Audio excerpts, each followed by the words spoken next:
pembicaraan di Komisi 4 belum ya. Yang jelas kami sebagai Komisi 4, Ketua Komisi 4 yang membidangi itu, tentunya kita ambil jalan yang arif dan bijaksana.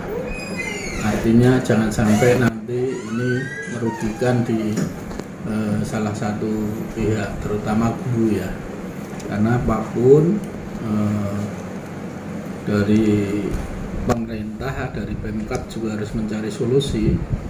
Apapun yang namanya Bu Suwarti ini kan mengajarnya sampai faktanya sampai umur 60 tahun.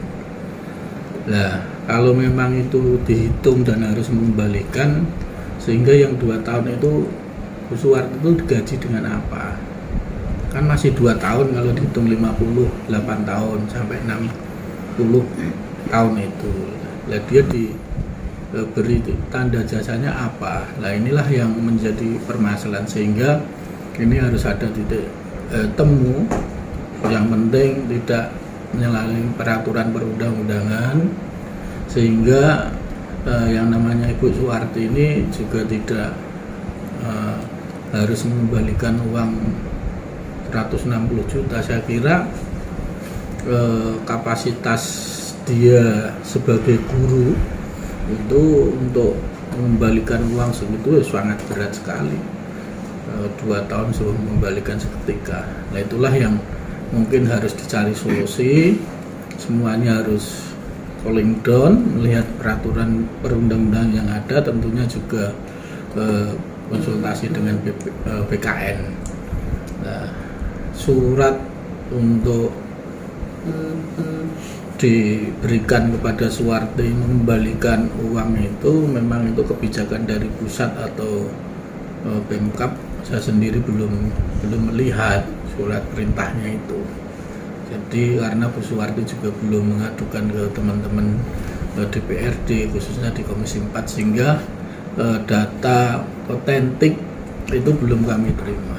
Maka besok kami masih ada lanjutan rapat dengan Dinas Pendidikan dan juga nanti di Badan Anggaran. Tentunya itu nanti akan saya tanyakan secara detail data-data yang ada. Kami minta supaya tujuan teman-teman DPRD kalau itu memang tidak menyalahi perundang-undangan, tidak bisa mengembalikan lah gitu. Kasihan yang namanya sudah mengajar sampai umur 60 tahun gitu. Itu kan bukan mutlak kesalahan Suwarti, tetapi adalah suatu kebijakan atau keteledoran dinas terkait. Kaitannya kenapa pada waktu umur 58 tahun itu tidak memberikan kebijakan kepada Suwarti untuk pensiun gitu loh.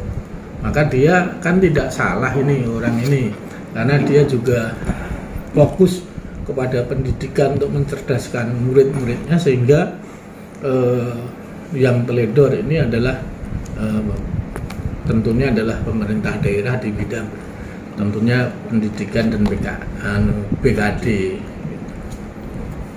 Mas, misalnya aturannya tetap harus mengembalikan itu, misalnya ini mungkin enggak ditanggung yang lain atau ditanggung bupati misalnya, seperti tangan bupati. Kalau ditanggung bupati, tangannya kepada bupati gitu.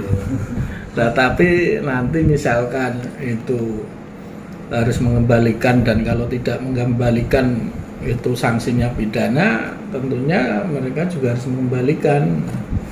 Tentunya mungkin nanti kami dari fraksi PDI Perjuangan ya khususnya akan menggodok masalah ini. Misalkan nanti mengembalikan, ya apa boleh buat, kita pasti akan iuran lah buat Ibu Suwarti untuk meringankan mereka, meringankan Ibu Suwarti gitu. Tapi mudah-mudahan kalau ada celah aturan perundang-undangan memang tidak mengembalikan tidak apa-apa, ya tidak masalah. Tapi yang dihitung ini selama 2 tahun mengajar itu Suwarti ini mau diberi apa kalau mengembalikan itu loh. Penghargaan dari Pemkab itu apa? 2 tahun mengajar gitu. Karena status dia adalah apapun dia sudah menjadi PNS gitu loh. dia akan menuntut hak Ibu Suwarti ini selama dia mengajar 2 tahun. Kalau untuk hak pensiunnya gimana? Kami belum melihat aturan secara detail ya. Oh. Maka kalau di-cut umur 58 sampai di mana, kalau 60 tahun tentunya mereka mendapat pensiun. Nah, itulah yang harus arif dan bijaksana bagi pemerintah daerah dan pusat. Tentunya hal ini akan menjadi hal yang sangat kecil ya untuk uang segitu, tapi menjadi hal yang sangat besar untuk Suwarti, uang 160 juta ini. Nah, ini kan harus mengambil kebijakan yang menguntungkan semua pihak lah. Kasihan yang namanya Ibu Suwarti.